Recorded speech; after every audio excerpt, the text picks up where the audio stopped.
I told my sons they never have to go to school again. Hello and welcome to Support for Worried Homeschooling Parents, a place dedicated to supporting you through your homeschooling journey. And today, I would like to read you a story from a homeschooling father, Ollie. I used to get a pit in my stomach every time the phone rang during the school day. It was almost always the principal. Sleep and I were strangers, and my new best friend was a constant humming anxiety. After one particularly rough night, I knew something had to give. The next morning, I sat my sons down and said 5 words I never ever thought I would. You're done with school forever. Their faces were a perfect snapshot of shock, then confusion, and then something else entirely. Something that looked a lot like hope. My name is Ollie, and I'm a single dad to 2 amazing boys, Ethan and Max. For the last year, our lives had been run by a system that was slowly but surely breaking them, and me right along with them. Ethan, my oldest, is 12. He's a deep thinker, but school had turned him into a ghost of himself. He'd come home, go straight to his room, and just vanish. The light in his eyes was going out. He was stressed, withdrawn, and the social nightmare of middle school was crushing him. He wasn't thriving, he was surviving, and just barely. Then there's Max. He's 8, and he's pure, unfiltered energy. He's brilliant and hilarious. But in a classroom, he was a problem. He couldn't sit still. His mind would wander. The calls from his teacher were non-stop. He's disruptive. He can't focus. He's falling behind. They suggested testing, labels, interventions. They saw a checklist of symptoms. I saw a little boy who needed to move to think, and who was being told every single day that the very way he existed was wrong. While some children's behaviours can be chalked up to a kinesthetic learning style, meaning they process information through movement, others may have a clinical diagnosis like ADHD. The key is that a one-size-fits-all classroom wasn't working for my son. Our evenings were a war zone. Homework was a nightly ritual of tears and frustration. I work from home, juggling deadlines and clients, but my real job started the second they walked in the door. I became a homework cop, a nag, a constant source of pressure on 2 kids who were already maxed out. Our home was supposed to be our safe space, but it felt more like a pressure cooker. And the outside world? Not much help. Friends and family meant, well, I guess, it's just a phase. Don't all kids hate school? Are you being too soft on them? The judgment, spoken or not, was heavy. I felt completely alone, caught between a school system that was hurting my kids and a world that couldn't understand why I'd ever dare to question it. The breaking point came on a Tuesday. Another call. Max had had an outburst. Ethan had spent another lunch period hiding in the library. I hung up and just sat there in the dark. It wasn't just them failing, it was me. I was failing to protect their spirit. I was forcing them into a place that was causing them real harm. That night, I didn't sleep a wink. I just stared at the ceiling as a radical, terrifying, and liberating thought took root. What if we just stopped? What if we walked away from it all? With the boys on a short school break, I knew we needed a hard reset. On a whim, I decided to take them camping. Just the 3 of us. No schedules, no homework, no calls from school. I figured some fresh air couldn't hurt. It was a beautiful, hilarious disaster. I'm a guy who works on a computer for a living, and I had seriously overestimated my outdoorsman skills. The tent went up backward.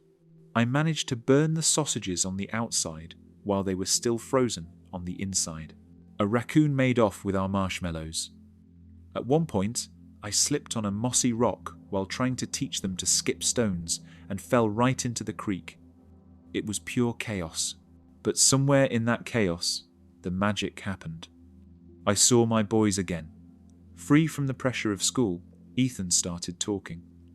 Like, really, he pointed out different trees. He asked about the stars. He started a rock collection.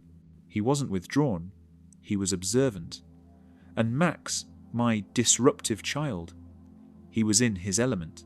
He was moving constantly, but with purpose, gathering firewood, trying to build a dam in the creek, and making up epic backstories for the squirrels. He wasn't hyperactive. He was engaged. On our last day, I tried a little experiment. Ethan had been battling fractions for months. Worksheets just made him shut down. So, sitting by the campfire, I grabbed a stick. Okay, I said, this whole stick is 1. Now, if we break it in half, what do we have? We spent the next hour breaking sticks, splitting up rocks, and dividing our remaining snacks. And it clicked. He didn't just learn fractions, he did fractions. For Max, we turned it into a game, a nature scavenger hunt for things of different shapes and textures. He was more focused and motivated than I'd ever seen him in a classroom. Watching them work together to fix our sad, lopsided tent, laughing and figuring it out, it hit me like a ton of bricks. Asterisk. This times was education. This was real learning, not sitting still in a chair, but exploring, questioning, and touching the world. That trip opened my eyes. It was the first time in a long time that I felt like the dad they actually needed, not just the guy who enforced the rules. And it makes me wonder, how many other parents are out there feeling just as trapped? Have you ever watched your kid's light dim a little more each day and felt helpless? If any of this sounds familiar, I want to hear about it in the comments. And if you want to see what happened next, make sure you follow our journey. The drive home that Sunday was heavy. The closer we got, the more the dread of Monday morning seeped back into the car. When the boys started their usual Sunday night complaints about school, I felt that old familiar tightness in my chest.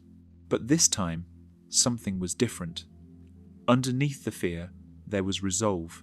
I looked at them in the rearview mirror, their faces already creased with worry, and I just couldn't do it. I couldn't send them back. I pulled over, turned around, took a deep breath, and said it. Okay, you don't have to go, ever again. We're going to try something different.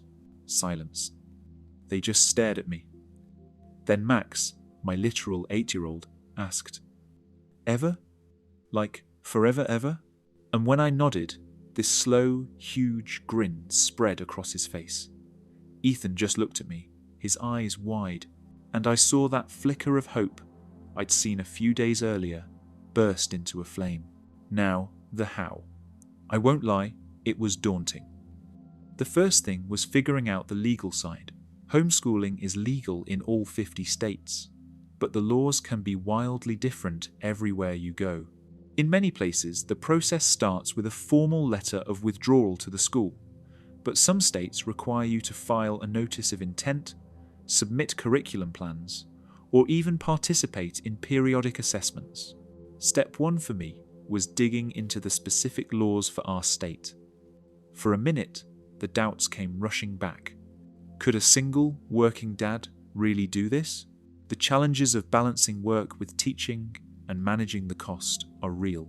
But the memory of my boys' faces by that campfire was stronger than the fear. We're not trying to replicate school at home.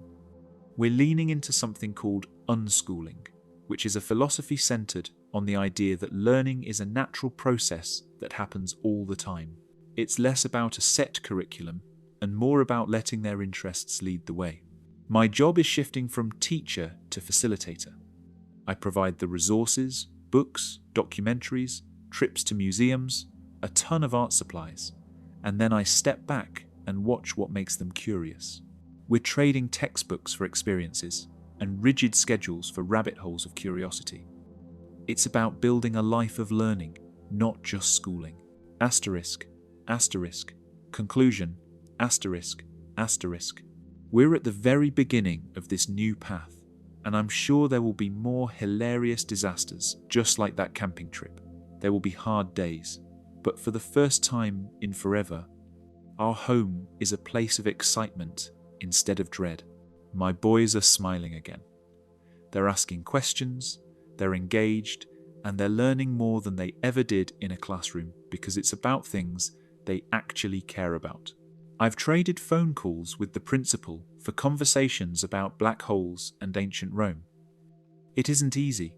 We're finally designing a life and an education that fits our family, and I wouldn't trade that for anything. You can click this video here for another story about home education.